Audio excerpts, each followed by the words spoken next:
Welcome to Autism Knows No Borders. Discover what's possible when people impacted by autism inspire change and build community.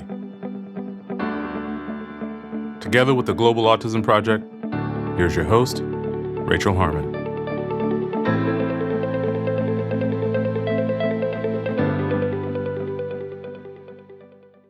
Hello, everyone. Today's guest is Shreya Jain. At only 25 years old, Shreya is the CEO and founder of Reservoir, India's largest digital community of people with developmental and intellectual disabilities. The team at Reservoir is driven by a passion to make India a truly inclusive country for people who are differently abled. They aim to build a safe space to connect families with resources and professionals.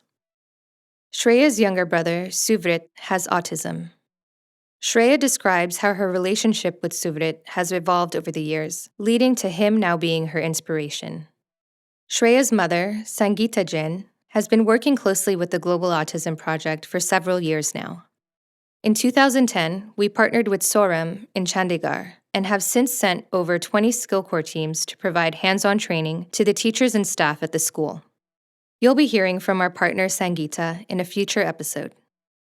Shreya and I discussed the understanding of autism in India and what it was like for her family when her brother would repeatedly get rejected by different schools. She details her first lessons of advocacy and why it's important to educate children about autism at an early age. Shreya shares her reflections on entrepreneurship and her strive to create something fulfilling and wholesome. In this episode, discover what's possible when someone counters assumptions by starting conversations with an open heart. You can find links to learn more about Shreya and her organization Reservoir on our show notes at autismknowsnoborders.com. Now, I present you, Shreya Jain. Welcome to the show, Shreya. Thank you so much, Rachel. Thank you for having me. Yeah, we're excited to have you here. So I understand your inspiration for starting Reservoir is your younger brother. He has autism. Could you tell us about him? What is his name and how old is he? Right. So, my brother is my inspiration for starting this company. His name is Suvrit, and he's 20 years old. He got diagnosed when he was 2.5, and he lives with my parents. So, it's pretty great, yeah. Yeah. Could you paint us a picture of the landscape of autism in India? What are the attitudes around autism and what services are available to families? Right. So, first of all, I think it's not a uniform landscape. There are different levels of acceptance, in fact, different levels of awareness across the country, depending on what kind of community you belong to, what kind of city you're living in, what kind of access to information you have. But more or less, I think we have a very long way to go in terms of understanding and generalizing the concept of different abilities and neurodiversity across the country. My brother, when he was diagnosed at 2.5, I think my family did not know what autism meant, right? And this was 18 years ago. And I think if I were to ask a lot of people around me, even like people who go to college and, just educated people, a lot of people don't truly understand what it is, which really, really surprises me and shocks me, right? So I don't know where we're going wrong, but I think if we've not met the first step of knowing what it is, the infrastructure around for support and help obviously lags and gets and is staggering behind because of that. But nonetheless, credit where it's due, we have progressed a lot in the last decade as well. We've learned a lot from what's happening in the West, culturally adapted it to see how it fits here. So now we have special schools, we have a lot of therapy coming in. We also have some amount of ABA that's starting to trickle in, which is a very, very new concept. But even more advanced therapies like music therapy, art therapy are slowly gaining some attention and some popularity. But I think what's most important is that we're finally going out there and talking about it. I think that's my favorite part. Like, families around me are willing to talk about it now out in the open. And I think that's where we're at. Back 18 years ago, what was it like for your family? How did they notice that your brother might be different? What made them want to go seek help? It was mostly my mom because she was the one spending maximum amount of time with him. And of course, this is all hearsay now because I was very, very young myself. But from what I remember is that my brother had a decent amount of speech before this happened. So, and he would speak words in three different languages. So he would speak some amount of English to me, some amount of Hindi to my parents, and some amount of Punjabi, which is our native language, to my grandparents. So it was very interesting to see how he'd learned what language works for different kind of people in the family. And he was very, very intelligent. And he also had learned his own style of communication with everybody, which sort of started to go down after a bout of fever. So after that, we started observing that he was staying more aloof. He wasn't interacting with people as much. And his speech was also deteriorating. And I think at that point, my mom said that I think this is a little more than just a child recovering from fever. I think I know him well enough to know that this is not regular fever recovery for him. This is something more. And in the beginning, she got a lot of backlash for that as well, where everybody around me was like, no, you're just putting too much pressure on the child. Like, why can't you let him be? You're being crazy. You need help. Your child doesn't need help. So it was all sorts of reactions. And of course, they all came from a very protective place. It wasn't easy to get help at that point of time. And then eventually, I think finally my mom took a stand. She's like, no, but like we have to do this. So initially, when we went to the doctors in Chandigarh, which is where I'm from, I don't think anybody knew what they were talking about. Nobody knew. Like some of the doctors also called my mom crazy that you're just obsessing over your child, right? Like because you have nothing better to do. So it was very hard for my mom to still keep fighting and figuring out the right answers. And then eventually, I think, I don't even remember which doctor this was, but somebody said that, oh, your child might have autism. And my mom, at that point, probably had no idea what that meant. But eventually, she got redirected to a school, which is now a very, very big school in Delhi called Action for Autism. She was redirected there, and there she sort of found more help. And then I don't remember the exact sequence, to be honest, but it was a combination of people in Delhi, a combination of people in Bombay, finally, like I think it was like a few months after when we finally figured out and sort of, came to terms with that this is something that's lifelong, this is something that we all need to like deal with. But I remember in that moment, of course, it was terrifying, but we were all taking it in our stride. We were all doing what we needed to do to be there for each other and to support each other. Like I remember my mom moved to Delhi because there was absolutely no kind of help available in Chandigarh at that time. So I would go to Delhi with my dad over the weekends to spend time with him, or my mom would come back. So it was difficult, but I think we were all like making the best of the situation and the best of resources of what we had.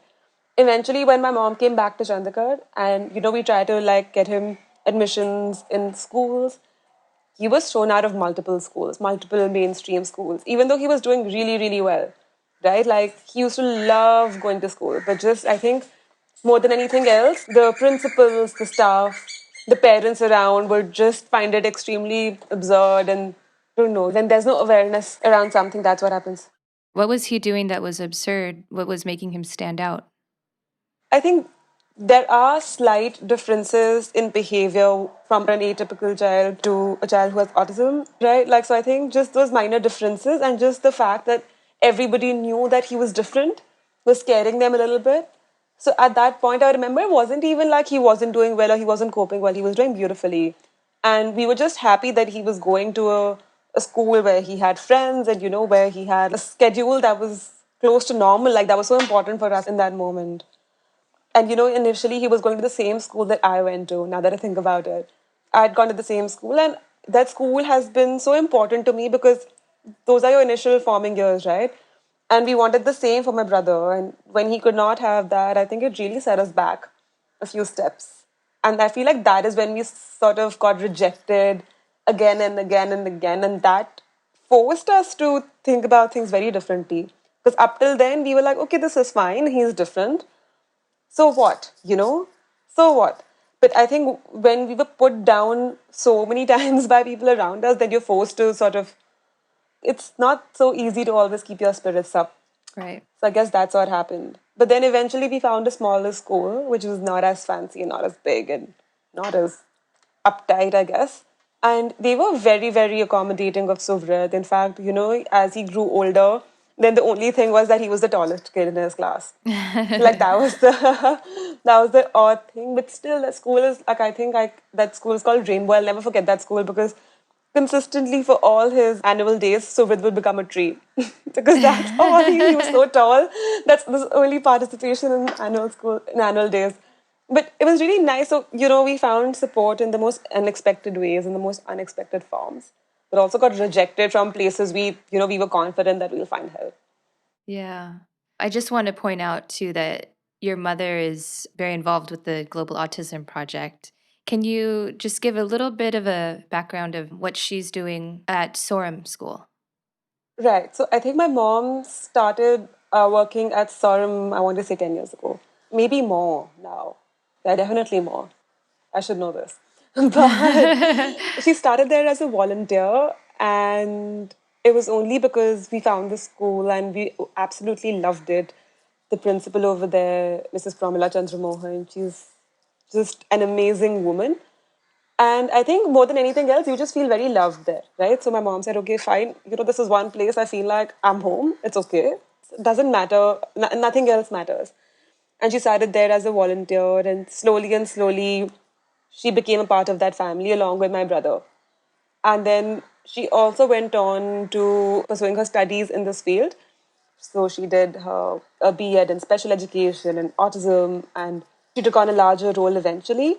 And I think this is also when she came across the Global Autism Project, and they formed a partnership. And I think ever since then, the face of SOREM has also evolved exponentially, right? Mm-hmm. I think the exposure that we got because of the Global Autism Project, it was, I think, more than it re-energized everybody. It was the sense of hope almost, that, like, just dream bigger. Like, don't limit yourself to feeling loved. Set bigger goals for yourself. And I think that was very, very beautiful, because till now we were like, oh, there's nothing.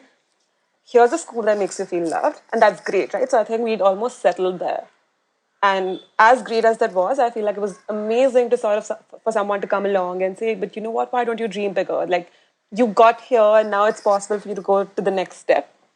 And I think my mom and Molly and the entire Global Autism Project team sort of made that happen for Sauram. Because now look at them, they're looking at vocational programs, they're thinking about employment programs, and the way they collect data for their students has changed. They've digitalized so many things. So it's absolutely beautiful. Like, this entire journey has been growing and evolving very nicely. Mm-hmm. Well, Shreya, the apple doesn't fall far from the tree. Thinking about your mom dreaming big and being this kind of go-getter, like I can see that in you too. Being a CEO at 25, all of that you've accomplished so far. You know what? I feel like when I was finishing my MBA, and every time I would look at Molly and when I would look at entrepreneurs, including my mom, including my dad, I'm surrounded by all of these energetic people. I would be so fascinated by them, that you have this opportunity to create something. And now that I'm actually doing it myself, at least in some parts, I think it's so much more than just, I don't know how to explain it. Right? It's so fulfilling and wholesome to be able to create something and see it, like, from, like, it's a sapling right now, but there was a point when it was just a seed. So it's just to be able to see something grow in front of your own eyes and know that you're contributing to the growth of something is absolutely beautiful. Mm-hmm. Yeah, and I want to get more into the work that you're doing at Reservoir, but let's backtrack a little bit. I want to ask you how it was for you growing up. When your brother was diagnosed, you were very young. What was going on in your head? When did you start to realize also what autism was, and how was it affecting you? I think my brother was born, I was obsessed with him. I was absolutely obsessed with him. I remember I would swing him on my hip and, like, carry him around. And it was so funny because my parents were always scared that how is this child not crying or feeling uncomfortable or whatever, right? So we were attached to the hip quite literally. But, I think at that time when I realized that he needed help or he needed something more, I was like, fine, we're gonna get him whatever he needs. Even as a child, I was like, sure, you have to move to Delhi. I'll stay on my own. It's absolutely fine, right? So I think it also made me grow up really, really fast because I had no option. And then I remember when I was in my teenage, there was a little bit of resentment because at that point I was like, where is my piece of attention? What am I getting? Like, Mm-hmm. everything's about him. So I think in those years, it took me a little bit longer to come back and realize that my parents didn't mean any harm, or, he didn't mean any harm. So there was a phase where we weren't so attached to the hip, where I was like, fine, I have my friends, I have my cousins. It's cool, right? So I think I was being really distant. And then, I don't know, he has, I guess it's with people who are differently able, they have this blessing that they don't sort of hold things against you. Because I know if I would have distanced myself from any other friend for that long, they would have probably just walked away from me, right? But I think for my brother, like the minute I wanted to go back to him and sort of rekindle our friendship, he was very open to it. And I don't think he ever sort of made me feel bad about it for not being there in the middle or being absent-minded about it, right? Or being angry at him, in fact. I was angry for a very, very long time.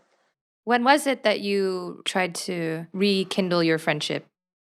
So we've had phases, to be honest. Like there was one time when I remember we just shifted houses. Suvrit had also come back for good now. We were in the same city long enough. So we had a chance to spend some time with each other. And he was also surprisingly taking up to sports really well, which was beautiful because I've always been into sports. And when we got to do something together that we really liked, instead of me having to do something with him, for him, now we finally had a common interest and a common goal, which really, really helped us. So I taught him how to cycle with my mom. I taught him how to skate. We taught him how to swim. We would go in the park a lot at that time. We made some friends together. So that was really nice. But then again, we moved houses, and this friend circle broke apart. My studies got harder. So I think then when we grew up again, when I was in my 11th grade or 12th grade, I think then again I had this phase that I was like, whatever, I don't care about you. But then I think the next sense of realization happened when I had to choose where I had to go for college, where I had to go for university. And I got admission in a college in the UK, got into Nottingham, and I said, okay, fine, I'm going to leave. And then when we were sitting and discussing what this would mean for us as a family, I think that's when it hit me that if I move apart now, well, I don't know when I'm going to come back, and what does that mean for me and my brother, right? Will we be able to survive this really long patch of being apart? And I think that's just being able to think like that and think about him in that moment made me feel like, no, I deeply, deeply cared about him. And I think ever since then, there's sort of been no doubt because that came very naturally. That was something that my parents didn't have to tell me to do, or nobody forced that upon me. And I think it's not been the same ever since. Like, even though we don't meet, I feel like my brother also has started showing affection towards me in a manner that he didn't before. So even though we meet for brief periods when I go back, it's way more meaningful than it was in the middle.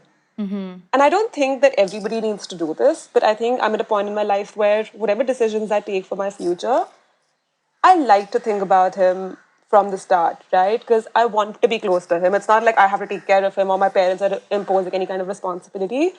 But it just makes me feel nice about who I am when I'm around him, right? It makes me feel like my most authentic, truest self in a weird way, and my most childish self when I'm around him, which I don't get to be otherwise. Like, otherwise, I'm running a company, I have to be really strict and straightforward and, all of those other things. Yeah. But when I'm around him, I'm like a child. And I really, really, really enjoy that side of me.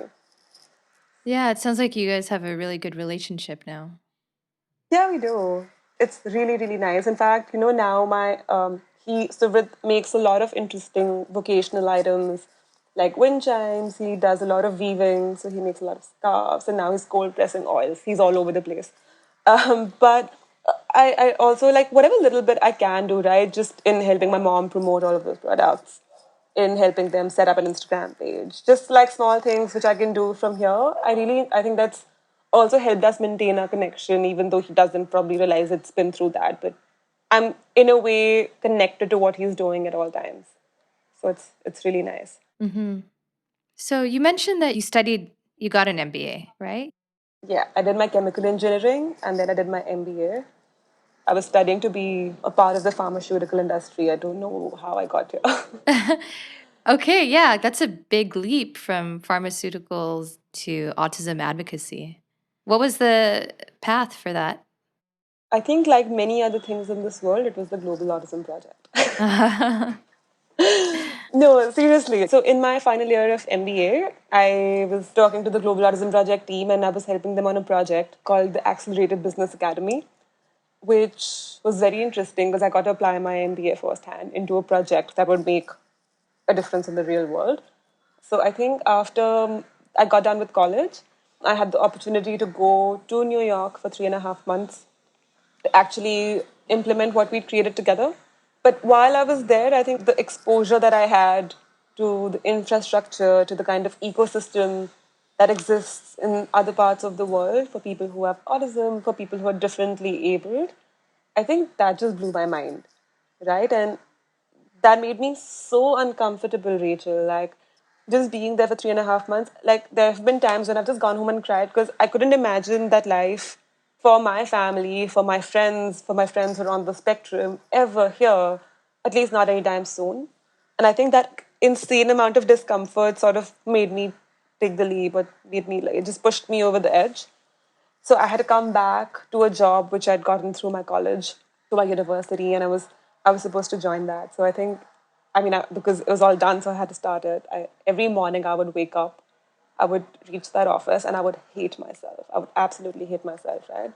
And I did that for exactly 10 days, and then I was like, nope, like 10 days. yeah, I swear, because I was like, what am I? I'm not giving my best to this company that's supposed to pay me.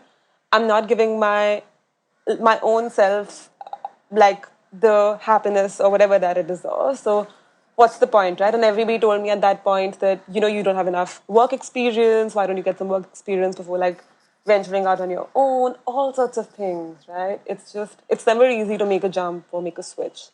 And more than anything else, my parents were in absolute and utter shock because it's something that I've been working towards for like, including my high school education, right? Like for 7 years in entirety, I'd worked towards this decision.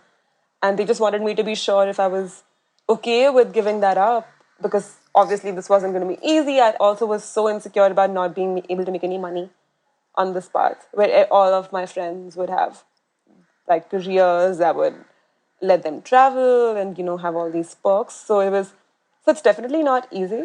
But all I'd say is that I'm just happier waking up every morning now. Even if it means not having kind of life I could have had then. But what was the point? I saw that I hated every day of it. I was like, so I'd rather be happy than choose something that all of that will come. So Yeah, there's so much meaning in the work you're doing now for you and for everyone around you in the community. right. No, in fact, look, I think even the pharmaceutical industry, right? If it has such an important part to play in the world, right? And I think that's what excited me about that as well. We were going to manufacture antibiotics, right? That right now play a very, very important part in coronavirus. So, technically, when I think about it, I always have been intrigued by the fact of creating something that sort of generates large scale impact. And I think the only difference that I needed to realize was that wasn't my journey. Or maybe it was, but I just found more happiness and joy in this other path. And when I was able to identify that, I think everything changed. How'd you come up with the name Reservoir? I think it was when I was explaining to my dad what I wanted to create.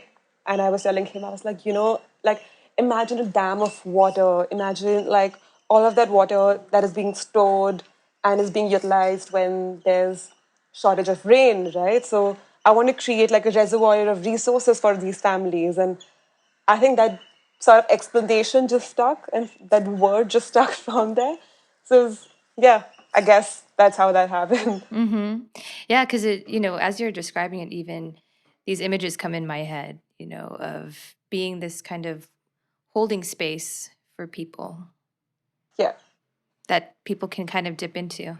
I think we just wanted to create, like, I want to create a safe space, a safe environment. I think even our logo is a home with leaves around it, which basically signifies, nurturance and growth and just nature. Yeah. So, could you describe for us what the process looks like for someone who seeks to connect with Reservoir? Let's say they follow on your website. What does that look like? On our website, there are three things that you can do. The first one being if you're looking for a service, a particular service or a need, you can go find that through our website. Right now, we have 3 categories, which include therapy. So you can find different kinds of therapy like speech, occupational, physio, etc. Or you can find some extracurricular activities out there. Or you can find future security solutions on our website, right? Which basically mean, as an adult, things that you might need or your family might need for your safety and your security, you can find that. The second thing is mostly about the inclusion drives and campaigns that we do. So, as a company, we have done a lot of on ground advocacy work in different formats. So, even if you're a corporate or you're a startup and you want to learn more about how you can contribute or how you can get associated with us, you can be a part of our inclusion drives.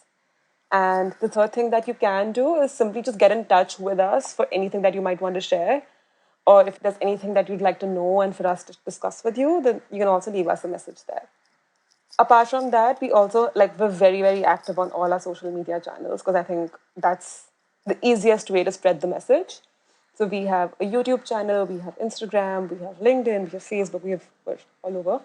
So just and we've been able to reach out to so many different families across the country, right? Where I have people who've written back to me from Gujarat, from Madhya Pradesh, from other parts of the country, just pouring their heart out and sharing their stories when we share content, and where when I share my story, saying that it's just good to know that you're not alone, right? And just good to know somebody somewhere is talking about it. So I think that's been really nice. Yeah, you're doing a beautiful thing bringing people together, especially these days as people are moving more to this kind of digital platform so that they can have that access whenever they want at their own time and reach more people. So I can imagine that you've heard a lot of stories from families and maybe self advocates, other professionals too. Could you share with us something that maybe surprised, inspired, or moved you? There are so many, you know. I'll tell you something about a friend of mine who's on the spectrum. He also writes content for us occasionally, and he's the most incredible individual I've ever met. And in the beginning, he was so shy about expressing his thoughts. So he always wanted to remain anonymous, right? So even when he would write a blog for us, he'd be like, no, no, I don't want to tell the world that I wrote it. Why don't you just post it anonymously? And I said, okay, fine, you know what, we'll do it like that. But eventually, slowly, as his blog reach increased, I told him, I was like, you know, Viraj, why don't you want other people to get inspired by you and see that you're sharing this? And don't you want to instill confidence in other people who are on the spectrum to also come out there and share their experiences? And then I've seen him change and become more confident about the way he writes, the way he speaks, you know. And I think he was extremely camera shy in the beginning. And then finally he came out and did a video interview with us. It's such a small thing, but for me, it's such a big achievement. Because from a guy who would not want to tell people his name, for him to go out in front of a camera and talk about an experience was absolutely beautiful. So I think just being able to do that makes me feel very, very proud of myself. Yeah, of course. Yeah, so that was really nice. And of course, there are other stories that are extremely, extremely disheartening, but also inspiring in their own way. Where this mother wrote to me from Gujarat and she told me that her family was on the verge of abandoning her because her child has autism, including the husband, including the brother in law, everybody. And she was having a really, really hard time. So she wrote in her messages that her constant source of motivation was about how my brother was growing and developing, and just hearing stories about other families really motivated her and gave her hope that there's a future for her son as well out there. And, you know, in fact, we wrote a really nice and long message for her entire family, sharing the most basic information, saying these are the things that you need to know. Maybe these are the things that will help you come to terms with what's happening, you know, just bringing some positivity to the whole situation. So, yeah, so many of these, Rachel, so many of these. Yeah, you're instilling hope and you're empowering people and making them feel like they're not alone. Exactly. Yeah. It sounds like such a huge mission to change the attitudes and understanding in a country. You know, and as you were mentioning before, you have to start with education. Yeah. People need to know what autism is. What would be the first step in all of that? You're doing what you can with Reservoir, but is there something that could be done in the education system at an earlier age? Yeah, I think more than anything else, if we can include this as a part of the education system, the education curriculum for everybody, for every child, no matter where you are, right? Like everything else you learn in school, why isn't this taught in school, right? If we can learn about it in a neutral, non-hostile way, I'm sure it'll be fine. And I feel like children are the best, are the most open-minded people anyway, right? It's when you grow up and you develop all of these biases and, you know, it becomes harder to sort of mold yourself and mold your thought process. But when you're young and impressionable, just hearing about this in the right way will make all the difference. Yeah, and about that stigma that people have, what do they think autism is? Do they understand it's a neurological disability? Who knows? Who knows what these guys think, Rachel? There are so many different reasons out there. Some of them think it's because of the mother, of course. Mm-hmm. Like that's the most common one that has to be there, that it's the parents' fault or the mother did something wrong. Then there are, I think genetics is the most common underlying factor here because from my own experiences, the number of times we've been asked if I'm at a risk of having an autistic child in the future is just insane, right? Or the number of times my mom has been asked if this, can other people in your family members have it? Can other family members have it? And my mom's like, sure. I mean, just like my son has it, my other family members can have it. So can your family. Like, so it's just this a lot of misinformation around this topic. Do people think they can catch it too from other people? Like it's contagious?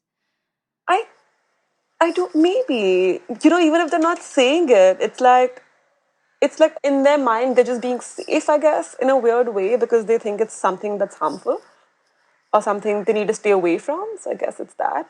But also, just I think in India, we just in general don't sort of appreciate differences in general. We're very vocal about that. And of course, it's not everywhere. I'm not generalizing the entire country, but it goes back to not knowing, right? When you don't know about something, you choose to like think about the weirdest things, and whatever comes to mind, you feel like that's truth. Yeah. And this doesn't just extend to autism. It also includes other types of disabilities, right? Like the stigma and people not wanting to speak up about having a family member. Yeah. Oh no, absolutely. Like, in fact, I was talking to a friend of mine. She's a mother of a beautiful girl with Down syndrome. And we would discuss. So we actually made like a really funny video about this, about things that parents are tired of hearing, or things that family members are tired of hearing when they see Nora. Because everybody would go like, "Oh, she doesn't look abnormal. Oh, she doesn't look disabled. Oh, she doesn't like." So just Mm-hmm. people say the most insensitive stuff Yeah. to you, and like not realize what it can mean. But I think like the only thing that's really helped us is us having a positive outlook towards it. So I'll just give you an example. Every time I used to go out into the park and somebody would make fun of us, I would initially feel really, really bad about it. And then my mom said, why did you tell them about it, right? Just tell them. And then you see what they say and what they do and how they behave. And I was shocked. I think that was like the earliest lesson that I learned about advocacy and awareness. Because the minute I told these young group of kids when I used to go to the park and told them that my brother has autism, he can't speak, but he's really good at kicking a ball and he's really good at cycling. These are the things that he can do with us. I think everybody went out of their way to help him, to like accept him. I remember we would go all of us would go to pick him up from his evening classes together. So just talking about it, and when you put something out in the right way, it sort of helps people understand better. Even when we go to malls, even when we go to theaters, right? We always try and tell people around us before they make a face, before they assume the worst. We tell them that it's not anything bad, right? He just has autism. These are the things that you can expect, especially if we're going to be sitting next to you for 3 hours. You might as well know, right? Might as well learn instead of just like feeling uncomfortable for 3 hours, making us feel horrible for 3 hours. Just I'll tell you about it. I'll talk to you. So I think that's gone a really long way for us in terms of us feeling very comfortable with ourselves. Just saying that, hey, listen, don't freak out, don't get scared. He makes weird noises. He's very tall, but he means no harm and he's going to do no harm. So just relax, absolutely. And he might take your popcorn. Yeah, he might take your popcorn, but please hide it or please keep it on the other side at your own risk. Yeah. So everything, and then nobody's that crazy to still like be like, oh no, we're not gonna sit here. Because then you're not that like this thing, right? Then they have no option but to laugh about it and smile about it and be like, okay, no, it's fine. So then you see. Yeah, it's about giving the autistic community a chance to be in public. And I think what you and your family are doing about educating people that you meet is a great start too, because they, like you said, they see you, they trust that you are just trying to protect your brother and, being open to the possibility that they can understand and they can be accepting also. I wonder if some people just are afraid of what other people will say or afraid of that rejection, and so they don't take that chance of bringing their child to the store or to the park or to the theater. Yeah. With Reservoir, with your organization now, have you tried to engage the mainstream media to call for more attention for your cause? Yes, I have. In fact, via print, via the radio, via just doing events, we have tried to do that. And so far, it's gotten us a great response at almost all levels, except for it's surprising about, how many people who have an audience, who have people who'd listen to them and who have the power, much more than I do, to change the mindsets of millions of other people, don't actually talk about it, right? Like, I wish people were as open as my family and just go out there and tell the world with the same amount of pride that we do. But I don't know why they don't do that. Just celebrities and artists who, like, they have a platform. And for all other causes, including, there has been a complete shift in attitude towards LGBTQ in our country now, and very recently, and to the fact where my mom also now talks about it like as a matter of fact, right? And I couldn't have imagined that 5 years ago or 10 years ago, to have a conversation on my dinner table about just she'll ask me, oh, so what's about the parade, and what's why is it pride and the flag, and it's catching momentum. But I think that's also because it got so much attention at all levels. There were movies around it. There were celebrities who were coming out and taking pride and talking about their identities. So it's a whole community that has come together, right, at all fronts to make this change.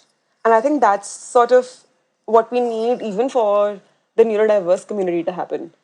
But because there's so much stigma around it, I think even for people who've done really well for themselves, they try to hide the fact that they're neurodiverse just because they're afraid that it'll bring them down, which I sort of think defeats the whole purpose of not being able to celebrate who you truly are, or who your family is for that matter.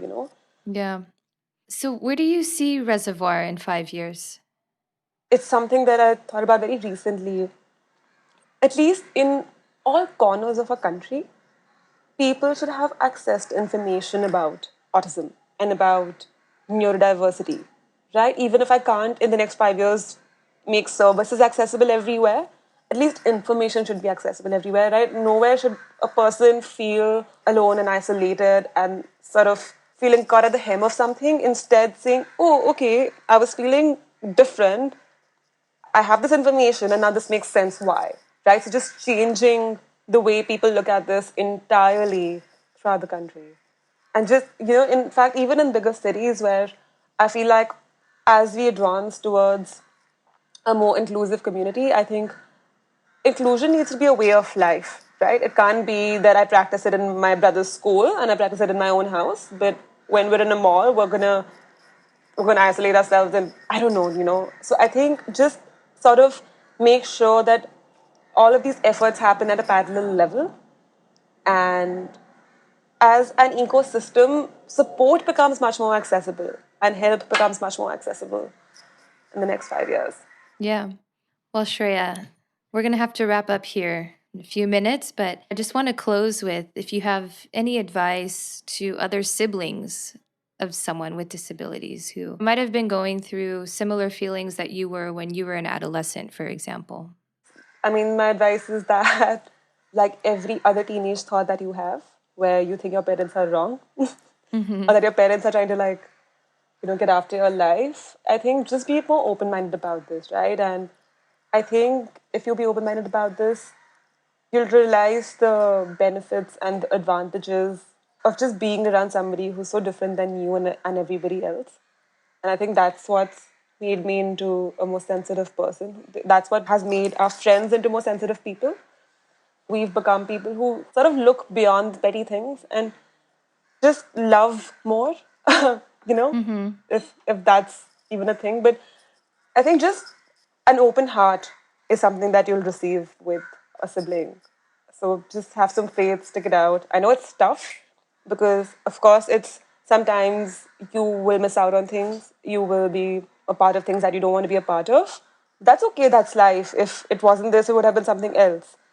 So don't blame your family. Don't take a step away because ultimately that's like really important and really beautiful. Thank you, Shreya. You're doing amazing work, and the world needs more people like you, really. Thank you, Rachel. And I hope there are more people who hear me out as patiently as you did, and as your listeners probably will. And I think that'll really help in everything that we're doing. And I'll post your links to your website and your YouTube videos on our show notes so people can follow you. Amazing. Even if we're talking in Hindi, most of our subtitles are in English. So basically, everybody can access them. Great. Thank you, Shreya.